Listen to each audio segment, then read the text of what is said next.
Hi friends, నేనండి మీ యూట్యూబ్లో ఆరోజుని చూడండి. మేము పని అయిపోయిన తర్వాత మరి పూతికల చిపురు విపరీతంగా ఉందండి. పూతికల చిపురు అనేది మా బావైనా నేను వేరుతున్నామండి. చూడండి మరి ఈ పూతికల చిపురు మరి మేము వాకలకి తుడుచుకుంటున్నామండి. చూడండి మరి యూట్యూబ్లో ఆరోజు గారు మరి పూతిక చిపులు ఇలా కోస్తున్నారండి. చూడండి అలాగా శుభ్రంగా కోసుకొని మేము మరి మా తాటాకిళ్ళకి మేము తుడుచుకోవాలండి.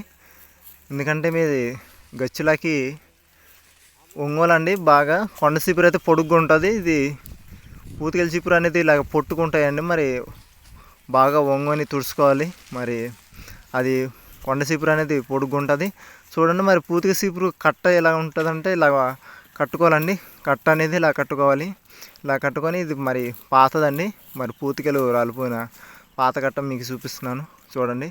ఇలా కట్టుకొని మరి ఇలాగ వాడుకోవాలి. అలాగే ఫ్రెండ్స్, నా ఛానల్కి లైక్ ఇవ్వండి, అలాగే సబ్స్క్రైబ్ చేసుకోండి ఫ్రెండ్స్.